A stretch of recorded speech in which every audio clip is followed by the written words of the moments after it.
like that. This is now ready to go on to the pipe fitting. Okay, looking under the sink, first I'm going to ascertain where to make my installation. I have a nice open spot of pipe here on the cold water line. Make sure you hook your system up to the cold water line, not the hot water line. I checked these lines beforehand. And also on the drain side here, I'll be able to put my saddle valve for the drain right here. So I have sufficient space under here for my installations. I'm checking to make sure that my rubber gasket is placed properly. I'm now going to take my clamp and put it over top of the valve, the pipe like this.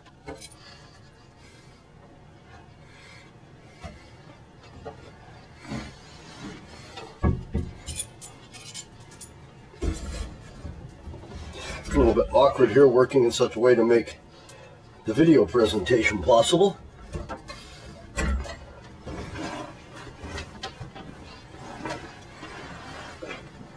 Take my other screw and put it in.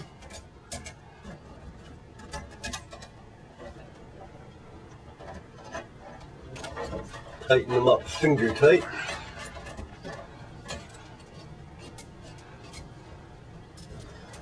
Both sides equally so that the valve is sitting with some symmetrical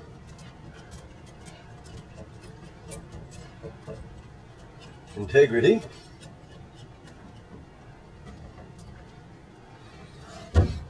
Now I'll take my Phillips screwdriver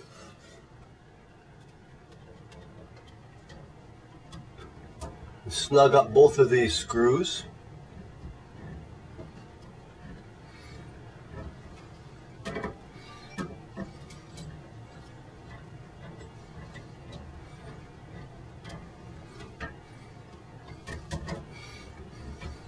Trying to screw both screws in an equal amount, again, so that the valve sits symmetrically on the pipe.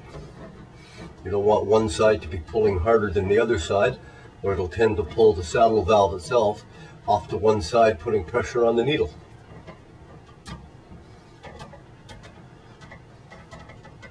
Try to place your valve as close to 90 degrees perpendicular to the pipe you're screwing it onto as possible.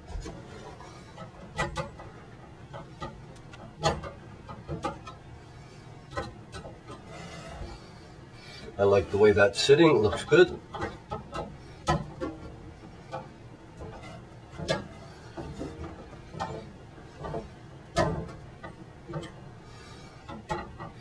Again, I will reiterate that you do not need to clamp these various fittings down to the point where you're trying to hold the house up with them. All they have to do is hold the saddle valve in place. And I'm just looking for a nice snug fit. That feels good. My saddle valve is now installed. I'm now going to take my 1/2 inch or 13 millimeter wrench.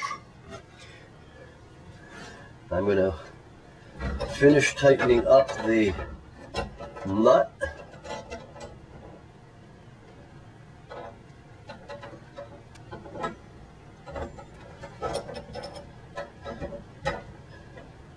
Which holds the feed water in place. So I've snugged the saddle valve into place. The nut we had tightened up previously on the sleeve. Okay. I'm not going to screw the self-piercing needle into the pipe at this time. I'm going to wait until we're ready to actually hook the water up. So now I'm going to go back over to the next piece that we're going to want to install here. And that's going to be the drain saddle valve. The drain saddle valve is very similar to the self-piercing saddle valve. It has 2 halves to the drain. As you can see, there's one part here where the pipe is going to fit onto.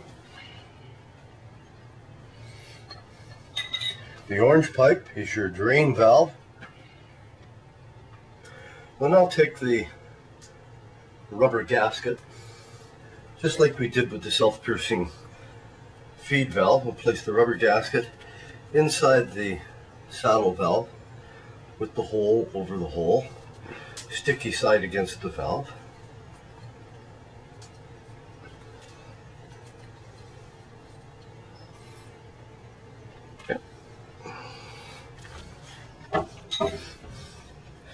We'll take a 1/4-inch drill bit and put it into our battery operated drill.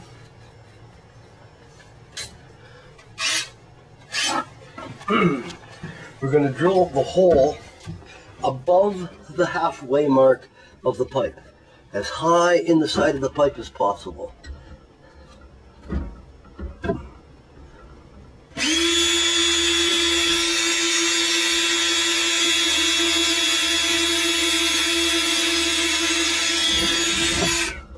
The purpose of that is to keep the water from filling up in the pipe and draining backwards down through the saddle valve.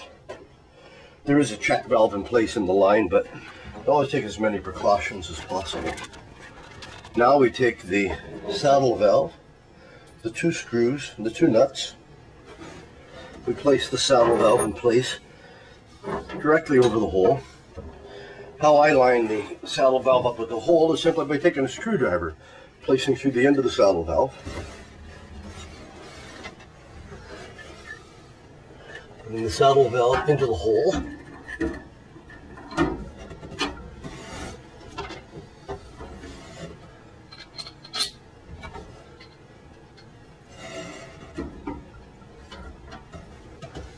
putting the back side of the valve on, taking 1 nut, putting it on the back end of that screw.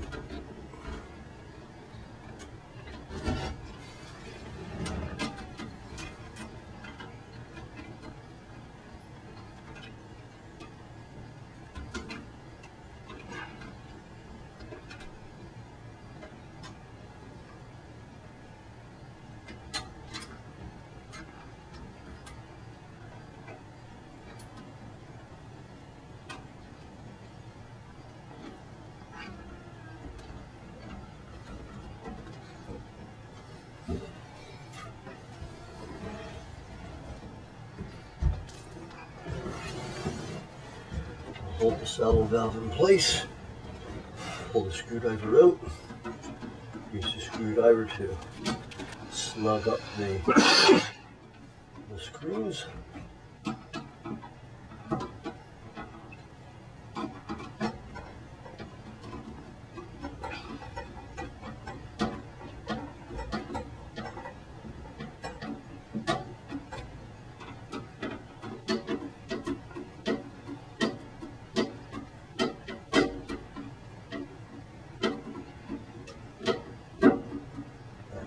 Snug enough, we don't want to crack the valve.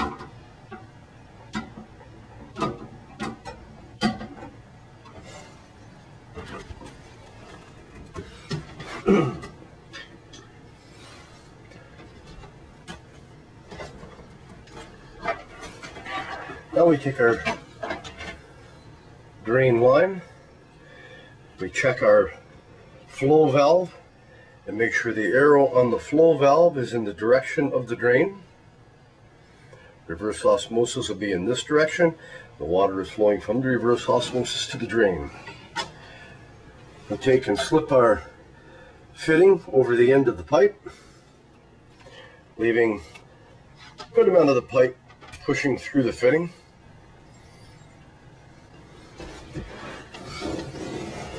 We place that so it actually slides right inside the pipe.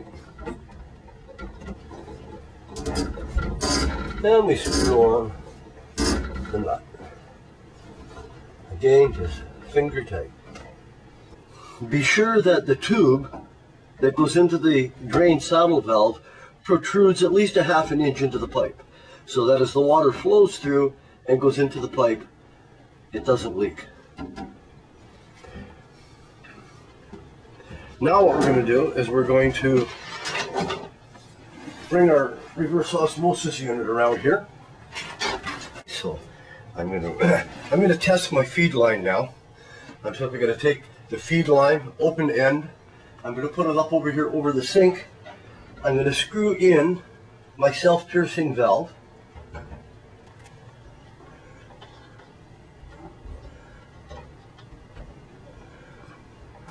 Which will pierce the pipe.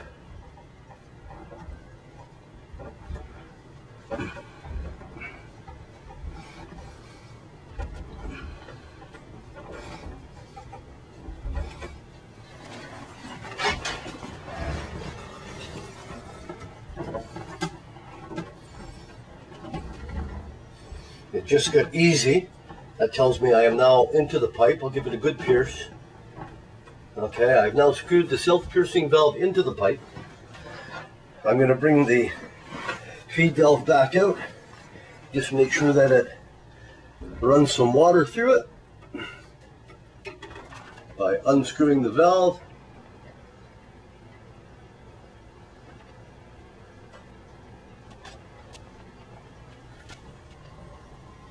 There it is. There's the water running through the pipe. I'm now going to screw the valve back in to turn the water off. The water is now off. Now I want to purge my filters.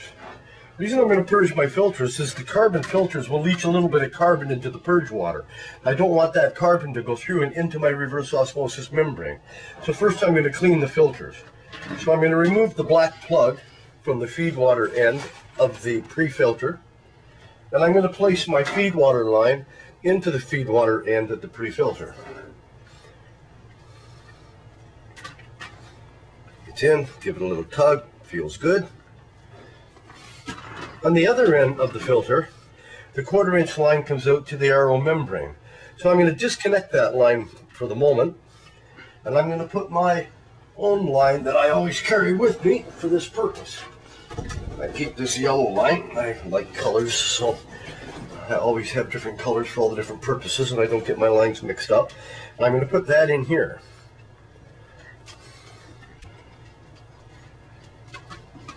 Feels good. Now I'm just going to set the unit here, and I'm going to run some water through these filters and allow this to feed into the sink up here until the water is running clear, where it's probably going to come out a little bit gray in color when I first do this.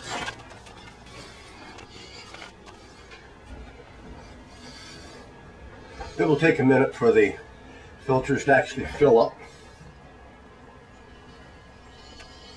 I can hear it running.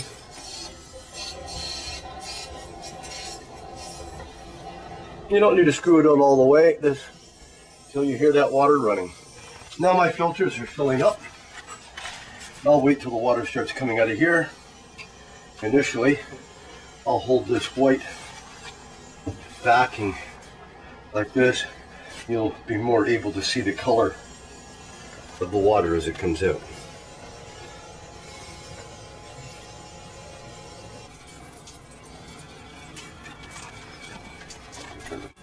Okay, the water's now been running for about 3 minutes. It's nice and clear. I'm going to turn the saddle valve off. Saddle valve is off. We're now going to place the foot in place. I'm going to take the tank, put it in on top of the stand.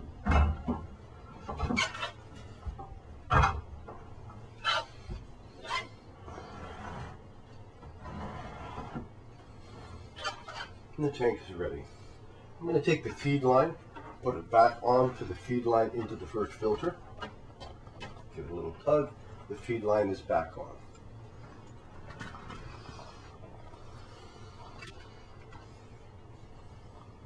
Our drain line is hooked up here. So I'm going to take the drain line and bring it around.